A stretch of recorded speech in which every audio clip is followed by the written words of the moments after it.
Жақсы ба? Hasan. Baka жақсы ба? Molda olalay. Hasan. Жақсы. Molda olaqsır. Sonra жақсы ба?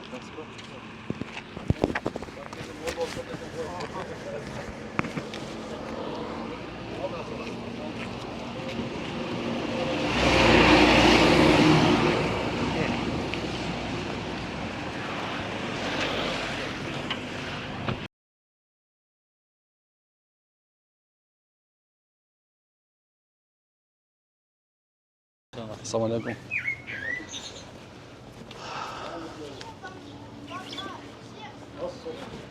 Wa alaikum salam. Allah'ım kabul kılsın. Yaxshisiz. Niyet kılıp yürütmedim elhamdülillah jetisiz. Rahmat, Allah razı olsun. Dua kılınlardan alımdan ben körsem deyim de. Bağırdığımdan körsem çıktım Allah'a. Allah kabul kılsın. Assalamu alaikum. Bismillah. Ve la havle ve la kuvvete. Assalamu alaikum. Sarva. Assalamu alaikum rahmatullah.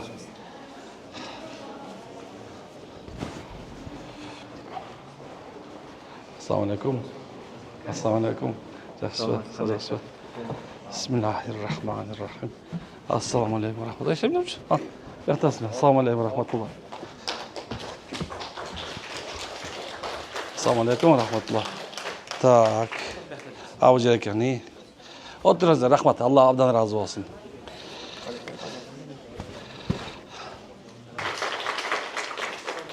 Rahmet. Allah razı olsun.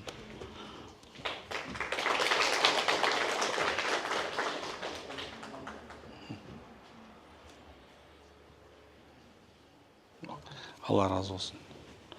Andrese biz Allah razı olsun. Allah razı olsun. Elde Ustaz elinin olurtuna yola söz кезегін береміз. Көңіл бурuk болып, аяғында сұрау жоқ деген жиынтықтаймыз. Çok rahmet. Maşallah Allah razı olsun. Şu жерде oturup söylerse болады? Болады, ya maşallah. Emi elhamdülillah ve salatu vesselamu ala Resulillah.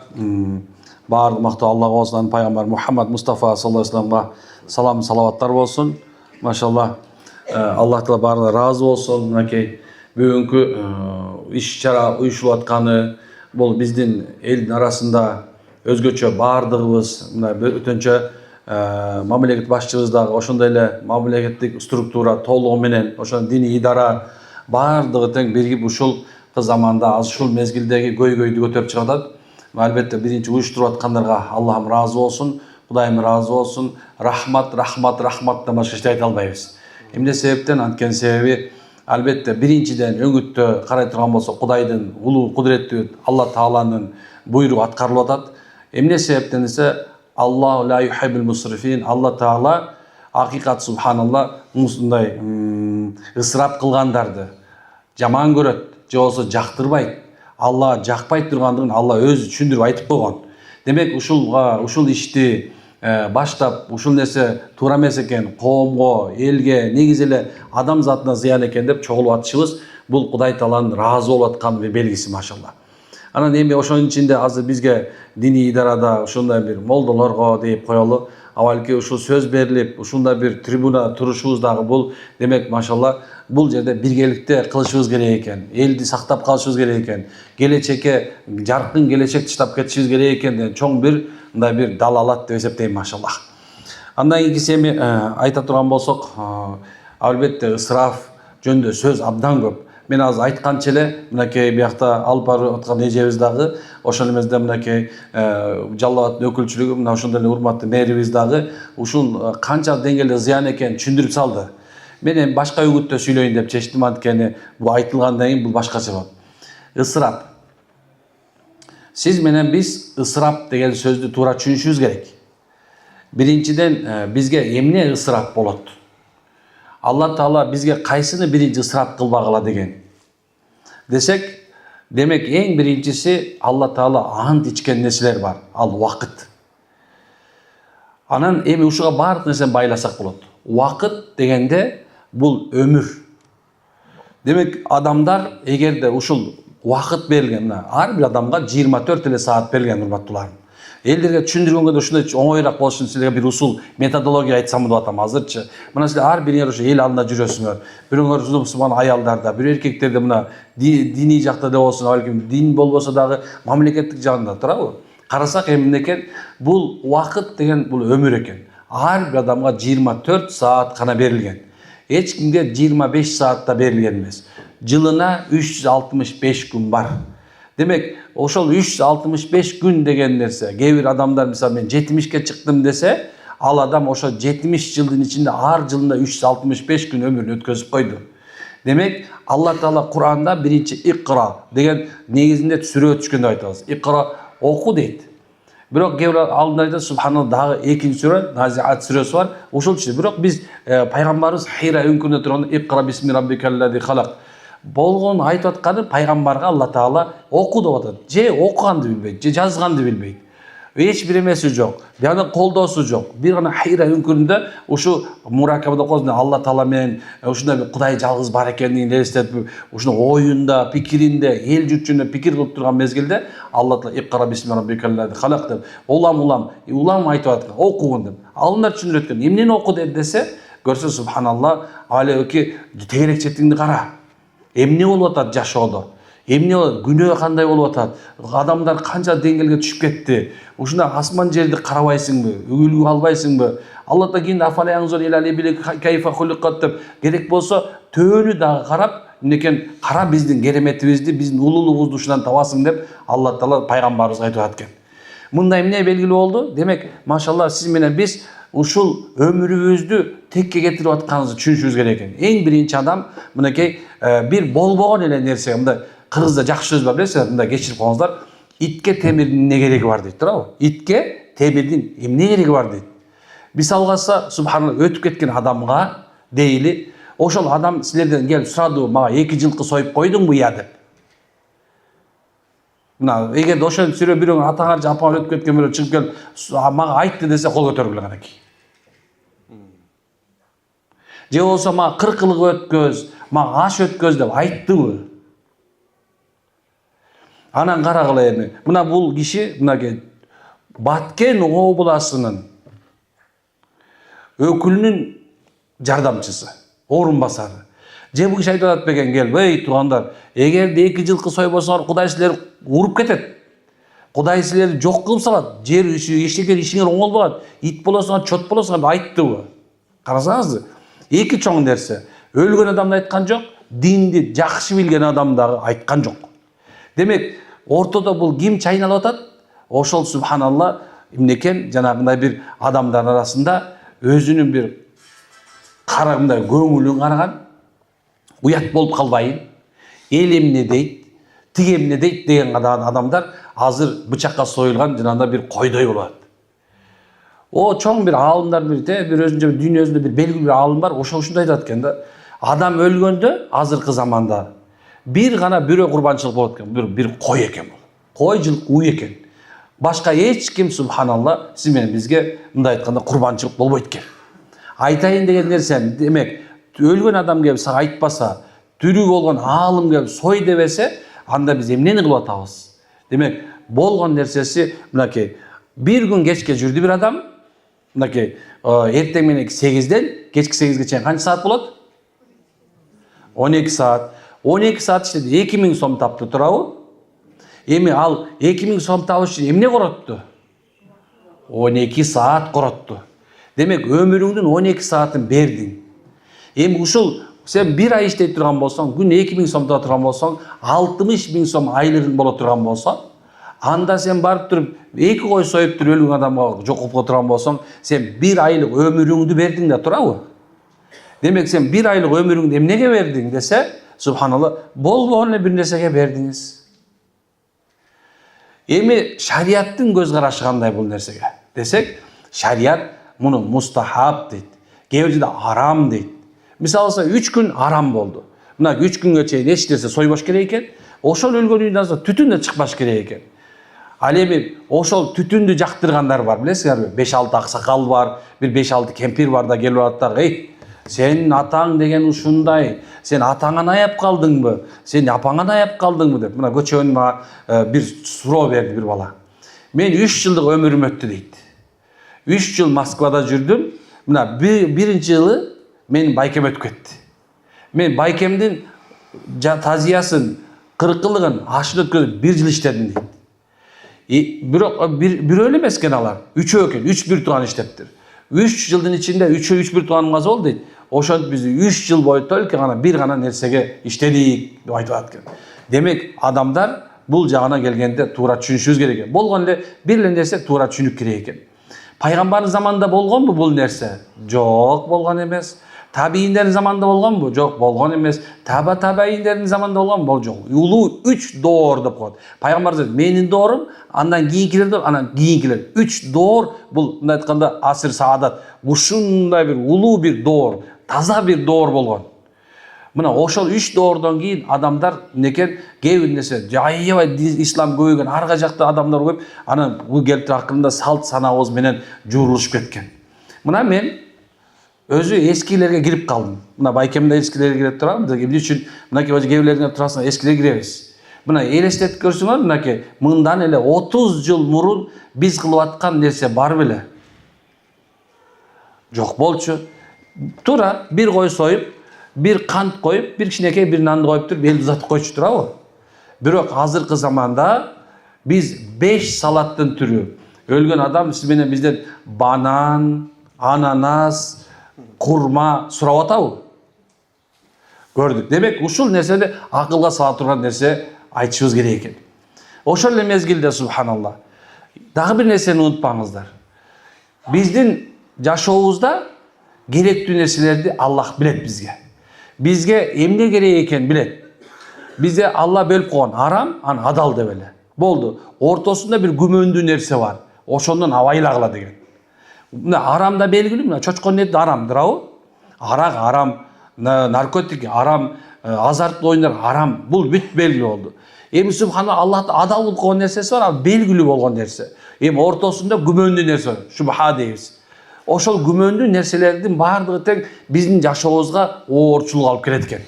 Ошонун бирөөсү адамды өлгөндөн кийин деле болсун, мейли субханалла жанакында бир түрү болуп турган адамга деле аркасынан той берүүдө, же болсо субхан кыз узатууда, же болсо субханалла дагы кандай деген тойлорубуз көп. Ошол нерселер кандай болгонун шарият белгилеп койгон.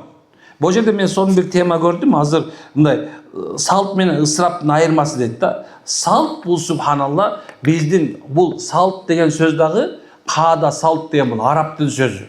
Арабчадан биздики заимствовать алган. Карасаң каада ва сулук деп айтат. Бул салт деген бул адеп. Ошол биздин салтыбызда, биздин адебибизде улууну сыйлоо, кичүүнү узаттоо, карасаңыздар нерсе турабы? Керек болсо ошо жилик тарта турган болсо улууга апаруу бар. Биздер бир нерсе туура түшүнүш керек болот. Каада деген нерсе бул ишенимибиз бар биздин. Жашообузга алып келген элдин ичинде ишеним бар. Ошол ишенимдерибиз кайдабыз, биздин жана ишенип аткан нерсебиз. Кээ бир нерсе туура эмес ишенебиз биз. Туура эмес ойлонобуз. Кандай десе, шарият жөнүндө келгенде өтүп кеткен адамдар жөнүндө шарият эмне дейт десе, туура шейттерди өлдү деп айтпайбыз. Алар тирүү деп айтабыз. Ошол эле мезгилде субханалла жанагындай кээ бир эмеде биз өтүп кеткен адамдарды кадимкидей эле биз окуган Куранды, биз берип өткөн садака ихсандарды кадимкидей Аллахтан сообун жеткизип айтабыз. Керек болсо алымдар Куран окуганда кантип багышташ керек десе, ушул окулган Курандан пайда болгон соопту деп айтат. Кандай десе, мына бир тамгасы алиф десе 10 сооп, лам десе 20 сооп болот. Ар бир 10дон жакшылык бар экен. Ушул соопторду өткөн адамдар багышса болот экен да, бирок ошол дагы шариятыбызда кылсаңар өтө сооптуу экен. Эгер бир адам аны кыла албаса, эмне күнөө эмес экен. Мен ушул жөнүндө көптөгөн нерсе изилдеп чыктым. Анан бул каяктан чыгып калган бизде эт бериш, каяктан чыгып калган ушул нерселер десек, качан мурунку замандарда бай адамдар колуна болгон. Көп адамдар кедей болгондон жана малын союп туруп, баягы адамдар кедей кембагалдарга мындай бир жанагындай жетим жесилерге берип, жедирип, ошолор аш кылып бир тойгузуп койгон экен. Азыркы заманда болсо, кечирип койгула, кээ бир иттер көчөдөгү нанды жебей калган, билесиңерби? Кээ бир иттер керек болсо, бул колбаса халалбы же харамбы дегендей болуп калган да. Ушунчалык, демек адамдарда тыгыз айтканда аш көп болсо, каада көп болуп, биздин жашообузда жашоонун бардарчылык болуп кеткен себебинен ушул нерсе пайда болду. Бирок бул бир акыл ченемдей болот экен десек, акыл ченемден чыгып, керек болсо биздин экономикабызга, финансы положениябызга, мына аз айтты, үй бүлөлөрдүн бузулушуна барат. үй бүлөлөрдүн бузулушу жөнүндө айтып турган болсок, мынакей. Бир менин телефонда бар бул нерсе. Жакын арада мындай бир эже чыгып калды мага. Устаз, менин күйөөм өлүп калды. Бирок менин кайын журтум сен күйөөң өлүп калды, давай 200 баштык жасайсың деп айтып атат деди. Мен түшүнбөдүм биринчи, бизде баштык деген нерсе жок да. Бизде мисалы алса чүйдө, менде кеминде, мен айылымды айтып турган болсом, андай нерсе жок. Мисалы чыгам да, ай бүгүн болду, мал сойлбойт деп коесуң, болду, мал сойлбойт. Бүгүн мындай кылабыз, бүттү, болду же бир кой кошобуз, бир кой союп койгула, болду. Бар бекен колунда, ии деп туруп эле, баягы субхана келе турган нерсе бүтүрүп койсо болот. Анча деле муунча кирип кетпейт. Анан биякта 200 баштыгын түшүнбөйм. Баштык деген эмне деп, анан сурасам, эмеге кошту, экөөбүздү. Анан карасам аксакал, мени көрүп, "Ой, дамыла, мында аял чыкты. О, шерменде молдого чалдыңмы?" деди. Анан, "Ооба" деди. "Мен ортого сот коюн деп атам. Устаз, менин колумда жок бир жесир аялым деди. Күйөөм өлүп калды. Ал эч нерсе кылып кеткен эмес. Малыям жок, башкасы жок. Эч нерсеси жок. Эмне кылам мен? Мына бул болсо кайнагам дейт. Бул эми кылгын деп атат." Дегенден аксакал, "Бул жетим жесирдин тамагын жеш кандай десем, өлүп кетсин бул" деди. "Муну ушул өлтүрдү" деди. Анан айтып да, "Мен өлтүрүптүр. Мунун аркасынан силер кошо муну кошо өлтүрөлү деп атасыңар менми? Же мунун 3 баласы бар экен. Мындай болуп тизилет байкуштар. Эми ушулардан алып жейин деп атат. Ушул балдардын рызкысын жейин деп атасыңарбы?" Десем, мындай дебеди. "Укпайсыңарбы?" Субханалла. Молдо" деди. "Мен сени сыйлайм" деди. "Бирок биздин ич арабызга киргизбе" деди. Закон боюнча ушундай экен. Мынакей аз закон боюнча биз эгерде бир адамдар каада салтты колдойм дегендер болсо, биз болдолор бар, ал жерде сен жок, сен тура эмес, талашып тартышкан акыбыз жок болуп калган азыр. Биз айтып сунуштай алабыз. Анан мындай карадымда карасам акыл парасат жок экен, көрүнүп турат. Бул жанакы аялга ушундай келинге өч болуп алган экен. Ошону эптеп, уну жок кылыш керек экен. Мен ошондо түшүндүм, мынакей депчи. Анан баягы түшкөн айтып, баштык деген эмне десем, мында ага нан салат экенсиң, аш салат экен. Анан баягы эмедегиден сенен салып, банан санан салып, анан ар бир адам келген кишиге мынды бериш керек экен. Пакет экен. Кээ бир адам ошондо түшүнүк келди. Демек, машалла, азыркы мезгилде ушул десе каршы болуп аткандар, бул жөн эле мындай айткан динден да түшүнүгү жок, салттан да түшүнүгү жок. Мындай жөнөкөй эле баам парасат жок адамдар экени түшүндү дагы. Анан бул нерсени айтпай деле калдым. Бирок айтайын деген нерсе, мына силер акылдуулар, ушул жерде чогулуп ушу сабакты уюштуруп атасыздар, машалла. Демек, муну биз мындай түшүнүш керек. Жок деш керек. Мен муну кылбайм. Эгерде мына ушуну кылыш керек болсо жүргүлөм деп молдон алып келип коюш керек. Молда айтыш керек. Кылса болобу десе, болду дейт, кылам болот. Демек, болбой турган болсо, мунун соогу жок боло турган болсо, 3 күн кылбай турган болсо, кийин дагы колумдан келип шартым болгон болсо, кылсам болот деген ойго келиш керек. Макулбу? Пайгамбардын заманында, мына пайгамбар өтүп кетти. Мына карагыла. Пайгамбарыбыз ким? Мухаммад саллаллаху алейхи вассалам. Каза болгондон кийин пайгамбардын аркасынан төөлөр союлуп, жылкылар союлуп, Куран окутулду беле? Минеки имам Азам Нуъман бин Сабит рахимуллах радияллаху анху десек да болот керек болсо. Ушундай деңгээлдеги аалым өткөндө ошонун аркасынан шорпо шилең жасалды беле? Мынакей Молда Хиндустани, бул мына устаздардын устазы. Молда Абсатар, мынакей силердин ушу жердешиңер, Молда Абсатар. Охо, залкар алымдар. Мынакей жакында эле Кыргызстанда эң биринчи муфти болгон Кимсанбай ажы. Каза болгондо, субханалла. Ыпым бир кичинекей тоок союлган жокко. Мына ошолорго ушундай кылыш керек эле го. Демек, машалла, биздин караңгылыгыбыз ушул нерсеге жеткизбеш керек. Андан кийинкиси бул мейли, муну кээ бир убакта айтсам, мына айылдын элдери ушундай бир мындай атаң көр бир айылга ошондой айылга апарып отурса, ар бирине далил коюп берет элем. Бирок биз азыр болгондо обсужденияга келип атпайбызбы? Болгон нерсе жок атпайбы? Демек, бул шариатта жок экен, биздин каадабызда жок экен, биздин салтыбызда да жок экен бул нерсе. Кийин гана чыгып калган нерсе, көбөйгөндөн гана көбөйүп баратат. Муну биз эми кесишибиз керек. Кантип кесишибиз керек десе, субханалла, түз эле бир эле кесиш керек экен. Башка нерсе жок экен. Эмне үчүн шариатта жок, сообу жок, болду. Андан кийинкиси экинчи нерсе, бул силер азыр мага айтып келатышты. Мен таң калыштуу ошко түшкөндө эле бир жакшы Нурдин деген дамылам бар, Сириядан окуп келген чоң дамыла. Ал илгери окуп келгенде, ошол азыркы мезгилде ушул абдан чоң китептери бар. пайгамбардын өмүр баянын, ошол эмеде субханалла ушундай бир каада салт жөнүндө көп чоң китептер жазган дамыла. О тозок бейиш жөнүндө ушу ислам университети менен чогулту бирге жазган киши. Мына ошол эки айтат да, жанакындай 12 тамак берилет экен дейт. Мына кыз узатып атабыз дейт. 12 түрлүү тамак берди дейт. Мен күлүп койдум. Бизде болсо субханалла жанагындай не койчу, котлет деме болуп турган кийин шорпого салып бир тамак, анан кийин баягы эт алып келип турган кийин болду эми куда сөөктөр мына отпай жатпай кийиз турган кетирип коет. 12 тамак дегенде таң калып калдым. Бул биякта бир өзүнчө ашказан бар окшойт койдум да. Карагыла. Эми бизде сурай турган болсо молдолордон шарият боюнча кызды кантип узатышыбыз керек? Биринчиси ага куда түшүш керек. Мына дамыла менин кызыма келди. Менин кызым бар. Эмне деди? Дамыла сиздин кызыңыз бар экен, менин балам бар экен. Экөөнү бир көрсөтөлү. Менин кызыма мындай караса, симпатичный экен. Так, караса Дамыланын атасы экен, демек жаман адам болбойт болуш керек деди дагы. Анан кызым макул болду. Кыз макул болуш шарт болот. Анан кийин кыз макул болгондон кийин Дамыла айтат, мен балама да жагаптыр, менин кызыма жагаптыр, эмне кылалы эми десек, экөөбүз башында куда түшүп баштайбыз. Шариаттын ченеми бар. Эми эмне кылышым керек мен? Дамыла келаткандан кийин бир кой соям да, мына о жерде 10 эле кошунам бар да, 10 кошунам. О кошуналар менин кызым баландай деген Дамыла мындай айтканда баласында турмушка чыгып атат деп бир кой союп туруп, ошол жерден 4 жана мындай аябай катуу болсо 5 мындай кичинекей жана төшөгүнү, бир жаздыгыны берип коебуз. Болду. Мисалса мен Дамыланын баласына стиральный машина, дагы кухонный комбайн, тиги холодильник беришим керек эмес. Болгон нерсе элге жарыя кылыш. Менин кызым мына адалдан турмушка чыкты. Анан бу Дамыламды алат, үйүнө барат. Силерде мындай экен да, мындай күрүч багап келип берет экен да, анан мен кылат экен. Ал туура эмес. Андай нерсе шариятта жок. Мен айтам, Дамыла мен азырынча кой союп бир нерсе кылып шартым жок десе, анда ошондо менде шарт бар Дамыла. Деп сойда элиңе мит кой десе, анда болот.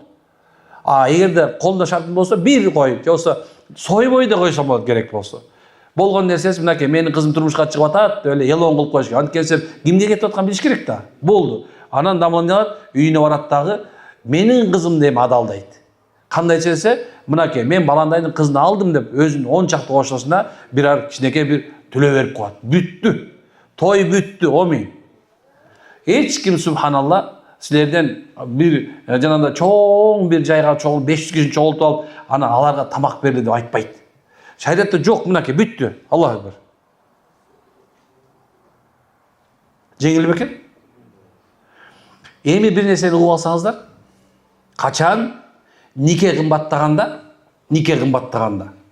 кыздарды берүү кымбаттап баштаганда, кээ бирлер ушундай бир акылы жоктуктан көрө мындай дейт да, калыңы жок, кыз каадасы жок дейт экен. Кадыр болбойт тияка депчи. Эми бирок мындай болуп берет, тескери адамдар тескери түшүнүп ал дагы, мен сага калың бергем, келин, давай.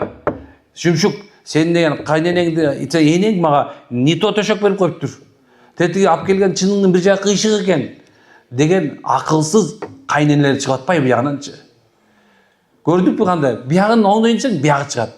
Демек ушу шариаттагы биздин илгертен келе турган нерсе. Илгери болсо мен алган кызды алып келип алгарда бияктан кошок кошкон. Тайраңдап бийлеп, мен кызым кетип атат, 40ка чыкканда көтүйт, уру деген эмес болчу эч ким. Эмне деген? Өкүр мындай айткан жана мындай бир кошок айтышкан. Кызым эми тияка барган мезгилде биз уят кыла көрбө. Барган жериңде оор бол. Таш түшкөн жерде оор дейт кызым ой деп. Ушундай бир кошок айтышып, тигин эми бияка келип алба, уят деп ушул деңгээлде кыргыз элибизде ушинтип айтышкан.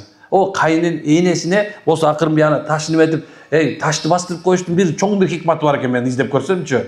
Жанагындай кетип бараткан кызга келип таш бастырабыз силерде. Бизде таш бастырып коет анан. Мен ойломчу, бул эмне таш бастырып койду десем, көрсө, сен ошол барып туруп күйөө балаңдын оокатына киришпе деген сөз экен алчы. Болду, кызыңды бер деген, ошактын мүлөсү бүттү, ошакка тийишпейм болду. Мейли кандай болсо ошо сен ошол жерден субханалла эмесин көр. Бирок атаңга биздин заманда болсо эмне болду? Кызым жакшы карап атчабы? Эмне кайненең жаман эмес бекен? Ооба, кайненем көп уктайсың. Ошондой бекен деп анан башталды обсуждение. Акырында күйөө балагандай экен. ушинтип атып бир үй бүлөнү бузуп салган толтура. Айтайын деген максат эмне болду? Демек, шариятта жок. Жана силер кылып аткан нерсенин баары. Мен келип адамга айттым, мындай карасам витринага мындай толтура жана кызга бере турган нерсени коюп коюпсуңар. Айттым, мунун бирөө да жок.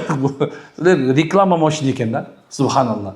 Көрдүкпү? Демек, бул нерсе бизде шариятыбызда жок экен. Демек, биз молдолор чыгарган жокпуз муну. Сиздер өзүңүздөр чыгарып бардат элчи. Бул биздин салтыбызда да жок экен. Эң чоң мынакей бизде Жантай Баатыр үйлөнгөндө Акмөр энебиз болот. Жок, Акмөр эже болот мага. Өзү Кочкор жактан келгенсе мага эже болот ал. Анан ошол эжебиз үйлөнгөндө 10 кой берген дейт. Жантай Баатыр үйрөнүп атканда. Эми бирөө ар кандай айтат, бирок 10 кой деген мен өз көзүмөн окудум, көрдүм. Эмне себептен мындай айтып атам? Анткени себеп бул илгертеден биздин бергенибиз 10 кой эмес, байбай, арашан койдон 2 болуп кетип атпайбы? Ошол себептен көрдүкпү? Демек, ушул нерсебиз дагы биздин салтыбызда да жок, динибизде жок. Бул ысырапкорчулук. Сиз кызыңызды берип атып, субханалла, банкрот болуп эчтекеңизге жетпей калып атасыз. Уул үйлөп атып, эмне болуп атабыз? Жанакындай нерсе кирип атабыз. Ал эми пайгамбарыбыздын жагында бир сахаба келип караса, сен үйлөндүңбү деди караса. Пайгамбарыбыз жанына келип калды, ооба үйлөндүм деди. Кандай кыз алдың десе, баландай кыз алдым. Мындай кыз албайт белең деп пайгамбарыбыз ага сунуш киргизип атат экен. Эми муну подробно кирбей эле коеюн деп атам. Анан сен бүгүн элге жарыялап койбу? Жок, жарыялаган жок. Анда бүгүн кичинекей ычка кулак болсо союп туруп, элге жарыялап кой үйлөнгөнүңдү деди. Адалдап кой, баландайын аял экен деп башка бирөө тийишип койбосун дегендей да. Көрдүкпү мындай пайгамбарыбыз канча нерсени бизге, динибиз канча жеңил кылган. Аллах Куранда силер көтөрө албай турган, кыла албай турган дин бердик, дин берген жокпуз дейт Аллах. Түшүнүп атабызбы? Демек, мынакей биягына келгенде уже мен айтайын деген нерсемен жакындап келатам. Бир эмени кызды беришипти. Анан кызды турмушка бергенден кийин кыз бир 10 күндөн кийин ажырашып келди. Ана мен никесин кыйгам. Молдоке, сиз нике кыйгансыз. Эми бул жерде мен кызымдын талак эмне болот, кел, ортого. Анан сурап калдым. Эмне себеп болду силердин мындай ажырашып кетишиңерге? Эмнеге келип алдың десем, мындай дейт. Качан баргандан кийин, үйгө баргандан кийин мага берилген төшөктүн 10 бериптир. Бирөөсү бомбаркыттан болбой калыптыр. Таза мындай оригинальный болбой калыптыр.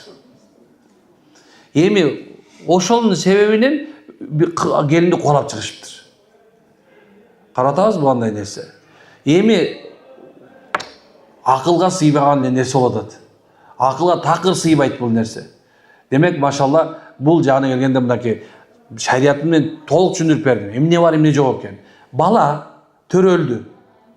Эмне кылышыбыз керек бала төрөлгөндө? Биринчиси азан айтабыз. Аллаху акбар, турган жерден. Болбосо ошо баланын кулагын, оң кулагын азан, сол иком айтабыз. Комат айтып коебуз. Болду, алып коебуз. Ат коюп коюш керек, жакшы ат коюш керек. Итибай, чотубай эмес. Абдулла, Мухаммад, Авакир, Абубакыр, Осмон, Усман дегендей аттарды коюп, жакшы болсо, кандай такыр болбосо, Нур жигит деп мисалга алсам бир жакшы бир ааламаттарды белгисинде коюп коюш керек экен. Андан кийин болду экен. 7 күндөн чачын алабыз. Андан кийин ошо чачы канча грамм болсо, ошончо күмүштүн эмесинде андан садака кылып коебуз. Болду. Аны башына жанагындай 40 суу куюш керек. Силерде барбы ушундай?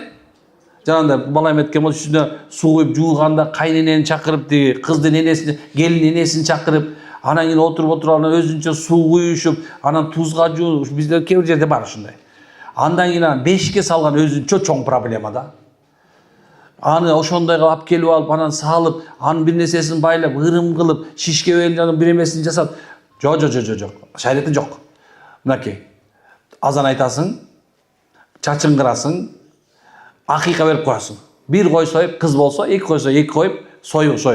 Союш союп туруп, белге таратып берсиң, жоксо берип коесуң. Муну кырса жентек деп коет. Бүттү.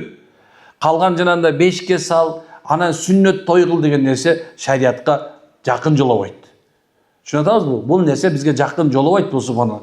Басып атканда нерсе жанагында чуркап аткан нерсе шариатта жок. Бул биздин элибиздеги салт болуп, улам баягы каада болуп көп чыгып кеткен нерсе. Калганы бүт ысырап. Керек болсо балдарыңарды окутуп атканыңар да кээ ысырап. Акылы жетпеген нерсеге акча короп аткан өзү ысырап. Түшүнүп атабызбы? Акылы жетпейт ал баланын ошол нерсе. Окуй албайт. Бирок сенде ушул болосун деп түртүп эле акча төлөп атасың. Бул да ысырап. Демек, адамдын өмүрү акчага бааланып, ошол нерсе менен сен өмүрүңдү коротуп акча таап атсаң, ошонун баарынан туура эмес нерсеге коротушка шариятыбыз каршы экенин унутпашыбыз керек экен, машалла. Түшүндүрө алдымбы?